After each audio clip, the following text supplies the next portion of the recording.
ओम श्री गणेशाय नमः। ओम नमः शिवाय। मैं अभिजीत शर्मा योगिक स्वाध्यायम के हमारे पॉडकास्ट शिव पुराण विद अभिजीत में आप सभी का एक बार पुनः हार्दिक अभिनंदन करता हूं। तो चलिए आज हम अपने अगले एपिसोड को आरंभ करते हैं। आज हम श्री शिव पुराण की दूसरी संहिता रुद्र संहिता के दूसरे खंड सती खंड के 21वें अध्याय से आगे बढ़ेंगे। 21वां अध्याय जिसका शीर्षक है सती का प्रश्न तथा उसके उत्तर में भगवान शिव द्वारा ज्ञान एवं नवधा भक्ति के स्वरूप का विवेचन। कैलाश तथा हिमालय पर्वत पर श्री शिव और सती के विविध विहारों का विस्तार पूर्वक वर्णन करने के पश्चात ब्रह्मा जी ने कहा, हे नारद, हे मुने, एक दिन की बात है। देवी सती एकांत में भगवान शंकर से मिली और उन्हें भक्तिपूर्वक प्रणाम करके दोनों हाथ जोड़ खड़ी हो गई। प्रभु शंकर को पूर्ण प्रसन्न जान नमस्कार करके विनीत भाव से खड़ी हुई दक्ष कुमारी सती भक्ति भाव से अंजुलि बांधे इस प्रकार बोली। सती ने कहा, हे देव देव महादेव, हे करुणा सागर, हे प्रभो दीनोद्धार परायण महायोगी, मुझ पर कृपा कीजिए। आप परम पुरुष हैं, सबके स्वामी हैं, रजोगुण सत्वगुण और तमोगुण से परे हैं, निर्गुण भी हैं सगुण भी हैं, सबके साक्षी निर्विकार और महाप्रभु हैं। हे हर, मैं धन्य हूँ जो आपकी कामिनी और आपके साथ सुंदर विहार करने वाली आपकी प्रिया हुई। हे स्वामिन, आप अपनी भक्त वत्सलता से ही प्रेरित होकर मेरे पति हुए हैं। हे नाथ, मैंने बहुत वर्षों तक आपके साथ विहार किया है। महेशान, इससे मैं बहुत संतुष्ट हुई हूँ और अब मेरा मन उधर से हट गया है। हे देवेश्वर हर, अब तो मैं उस परम तत्व का ज्ञान प्राप्त करना चाहती हूँ जो निरतिशय सुख प्रदान करने वाला है तथा जिसके द्वारा जीव संसार दुख से अनायास ही उद्धार पा सकता है। हे नाथ, जिस कर्म का अनुष्ठान करके विषयी जीव भी परम पद को प्राप्त कर ले और संसार बंधन में ना बंधे, उसे आप मुझे बताइए, मुझ पर कृपा कीजिए। ब्रह्मा जी कहते हैं कि हे मुने, इस प्रकार आदिशक्ति महेश्वरी सती ने केवल जीवों के उद्धार के लिए जब उत्तम भक्ति भाव के साथ भगवान शंकर से प्रश्न किया, तब उनके उस प्रश्न को सुनकर स्वेच्छा से शरीर धारण करने वाले तथा योग के द्वारा भोग से विरक्त चित्त वाले स्वामी शिव ने अत्यंत प्रसन्न होकर सती से इस प्रकार कहा। भगवान शिव बोले, हे देवी दक्ष नंदिनी, हे महेश्वरी, सुनो, मैं उसी परम तत्व का वर्णन करता हूँ जिससे वासनाबद्ध जीव तत्काल मुक्त हो सकता है। हे परमेश्वरी, तुम विज्ञान को परम तत्व जानो। विज्ञान वो है जिसके उदय होने पर मैं ब्रह्म हूँ ऐसा दृढ़ निश्चय हो जाता है। ब्रह्म के सिवा दूसरी किसी वस्तु का स्मरण नहीं रहता तथा उस विज्ञानी पुरुष की बुद्धि सर्वथा शुद्ध हो जाती है। हे प्रिय, वह विज्ञान दुर्लभ है। इस त्रिलोकी में उसका ज्ञाता कोई विरला ही होता है। वह जो और जैसा भी है सदा मेरा स्वरूप ही है, साक्षात परात्पर ब्रह्म है। उस विज्ञान की माता है मेरी भक्ति, जो भोग और मोक्ष रूप फल प्रदान करने वाली है।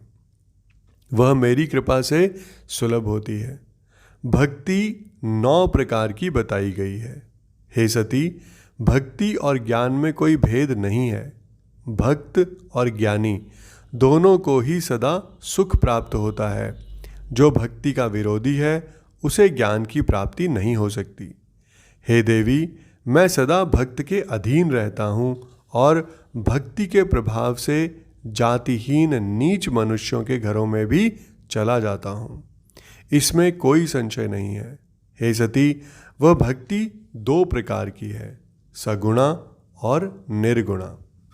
जो वैधि शास्त्र विधि से प्रेरित और स्वाभाविकी हृदय के सहज अनुराग से प्रेरित भक्ति होती है वह श्रेष्ठ है, तथा इससे भिन्न जो कामना मूलक भक्ति होती है वह निम्न कोटि की मानी गई है। पूर्वोक्त सगुणा और निर्गुणा ये दोनों प्रकार की भक्तियां नैष्ठिक और अनैष्ठिकी के भेद से दो भेद वाली होती हैं। नैष्ठिकी भक्ति 6 प्रकार की जाननी चाहिए और अनैष्ठिकी एक ही प्रकार की कही गई है। विद्वान पुरुष विहिता और अविहिता आदि भेद से उसे अनेक प्रकार की मानते हैं। उन द्विविध भक्तियों के बहुत से भेद प्रभेद होने के कारण इनके तत्व का अन्यत्र वर्णन किया गया है। हे प्रिय, मुनियों ने सगुणा और निर्गुणा दोनों भक्तियों के 9 अंग बताए हैं। हे दक्ष नंदिनी, मैं उन 9 अंगों का वर्णन करता हूँ, तुम प्रेम से सुनो। हे देवी, श्रवण, कीर्तन, स्मरण, सेवन, दास्य, अर्चन, सदा मेरा वंदन, सख्य और आत्मसमर्पण, ये विद्वानों ने भक्ति के 9 अंग बताए हैं। हे शिवे, भक्ति के उपांग भी बहुत से बताए गए हैं। देवी, अब तुम मन लगाकर मेरी भक्ति के पूर्वोक्त 9 अंगों के पृथक पृथक लक्षण सुनो। वे लक्षण भोग तथा मोक्ष प्रदान करने वाले हैं। जो स्थिर आसन से बैठकर तन मन आदि से मेरी कथा कीर्तन आदि का नित्य सम्मान करता हुआ प्रसन्नता पूर्वक अपने श्रवण पुटों से उसके अमृतोपम रस का पान करता है, उसके इस साधन को श्रवण कहते हैं। जो हृदय आकाश के द्वारा मेरे दिव्य जन्म कर्मों का चिंतन करता हुआ प्रेम से वाणी द्वारा उनका उच्च स्वर में उच्चारण करता है, उसके इस भजन साधन को कीर्तन कहते हैं। हे देवी, मुझ नित्य महेश्वर को सदा और सर्वत्र व्यापक जानकर जो संसार में निरंतर निर्भय रहता है, उसी को स्मरण कहा गया है। अरुणोदय से लेकर हर समय सेव्य की अनुकूलता का ध्यान रखते हुए हृदय और इंद्रियों से जो निरंतर सेवा की जाती है, वही सेवन नामक भक्ति है। अपने को प्रभु का किंकर समझकर हृदय अमृत के भोग से स्वामी का सदा प्रिय संपादन करना दास्य कहा गया है। अपने धन वैभव के अनुसार शास्त्रीय विधि से मुझ परमात्मा को सदा पाद्य आदि 16 उपचारों का जो समर्पण करना है, उसे अर्चन कहते हैं। मन से ध्यान और वाणी से वंदनात्मक मंत्रों के उच्चारण पूर्वक 8 अंगों से भूतल का स्पर्श करते हुए जो इष्ट देव को नमस्कार किया जाता है, उसे वंदन कहते हैं। ईश्वर मंगल या अमंगल जो कुछ भी करता है, वह सब मेरे मंगल के लिए ही है, ऐसा दृढ़ विश्वास रखना सख्य भक्ति का लक्षण है। देह आदि जो कुछ भी अपनी कही जाने वाली वस्तु है, वह सब भगवान की प्रसन्नता के लिए उन्हीं को समर्पित करके अपने निर्वाह के लिए भी कुछ बचाकर ना रखना अथवा निर्वाह की चिंता से भी रहित हो जाना आत्मसमर्पण कहलाता है। ये मेरी भक्ति के 9 अंग हैं जो भोग और मोक्ष प्रदान करने वाले हैं। इनसे ज्ञान का प्राकट्य होता है तथा ये सब साधन मुझे अत्यंत प्रिय हैं। मेरी भक्ति के बहुत से उपांग भी बताए गए हैं, जैसे बिल्व आदि का सेवन आदि। इनको विचार से समझ लेना चाहिए। हे प्रिय, इस प्रकार मेरी सांगोपांग भक्ति सबसे उत्तम है। यह ज्ञान वैराग्य की जननी है और मुक्ति इसकी दासी है। यह सदा सब साधनों में ऊपर विराजमान है। इसके द्वारा संपूर्ण कर्मों के फल की प्राप्ति होती है। यह भक्ति मुझे सदा तुम्हारे समान ही प्रिय है।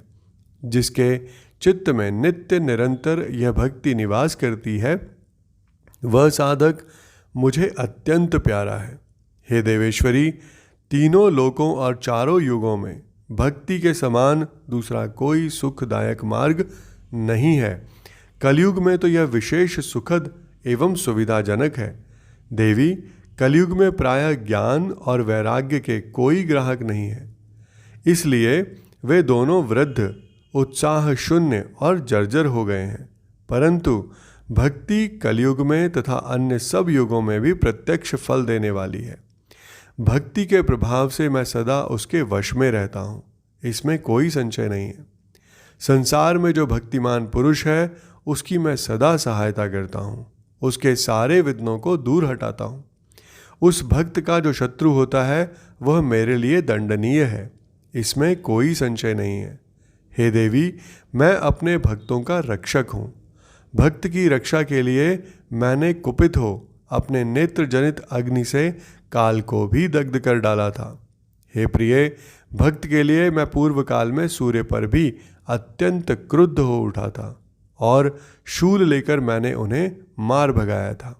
हे देवी, भक्त के लिए मैंने सैन्य सहित रावण को भी क्रोधपूर्वक त्याग दिया था और उसके प्रति कोई पक्षपात नहीं किया। हे सती, हे देवेश्वरी, बहुत कहने से क्या लाभ। मैं सदा ही भक्त के अधीन रहता हूँ और भक्ति करने वाले पुरुष के अत्यंत वश में हो जाता हूँ। इसके उपरांत ब्रह्मा जी कहते हैं कि हे नारद, इस प्रकार भक्त का महत्व सुनकर दक्ष कन्या सती को बड़ा हर्ष हुआ। उन्होंने अत्यंत प्रसन्नता पूर्वक भगवान शिव को मन ही मन प्रणाम किया। हे मुने, सती देवी ने पुनः भक्ति कांडक विषयक शास्त्र के विषय में भक्ति पूर्वक पूछा। उन्होंने जिज्ञासा की कि जो लोक में सुखदायक तथा जीवों के उद्धार के लिए साधनों का प्रतिपादक है वह शास्त्र कौन सा है। उन्होंने यंत्र मंत्र शास्त्र, उसके महात्म्य तथा अन्य जीवोद्धारक धर्ममय साधनों के विषय में विशेष रूप से जानने की इच्छा प्रकट की। सती के इस प्रश्न को सुनकर शंकर जी के मन में बड़ी प्रसन्नता हुई। उन्होंने जीवों के उद्धार के लिए सब शास्त्रों का प्रेम पूर्वक वर्णन किया। महेश्वर ने 5 अंगों सहित तंत्र शास्त्र, यंत्र शास्त्र तथा भिन्न भिन्न देवेश्वरों की महिमा का वर्णन किया। हे मुनीश्वर, इतिहास कथा सहित उन देवताओं के भक्तों की महिमा का, वर्ण आश्रम धर्मों का तथा राजधर्मों का भी निरूपण किया। पुत्र और स्त्री के धर्म की महिमा का, कभी नष्ट न होने वाले वर्णाश्रम धर्म का और जीवों को सुख देने वाले वैदिक शास्त्र तथा ज्योतिष शास्त्र का भी वर्णन किया। महेश्वर ने कृपा करके उत्तम सामुद्रिक शास्त्र का तथा और भी बहुत से शास्त्रों का तत्वतः वर्णन किया। इस प्रकार लोकोपकार करने के लिए सद्गुण संपन्न शरीर धारण करने वाले त्रिलोक सुखदायक और सर्वज्ञ सती शिव हिमालय के कैलाश शिखर पर तथा अन्यान्य स्थानों में नाना प्रकार की लीलाएं करते थे। वे दोनों दंपति साक्षात परब्रह्म हैं। इसके साथ ही आज का हमारा ये एपिसोड यहीं संपन्न होता है। मैं कल फिर आपके समक्ष उपस्थित होऊंगा हमारे अगले एपिसोड के साथ, जिसमें विषय है दंडकारण्य में शिव को श्री राम के प्रति मस्तक झुकाते देख सती का मोह तथा शिव की आज्ञा से उनके द्वारा श्री राम की परीक्षा। आप सभी का मुझे इतने ध्यान एवं धैर्य से सुनने के लिए बहुत बहुत धन्यवाद।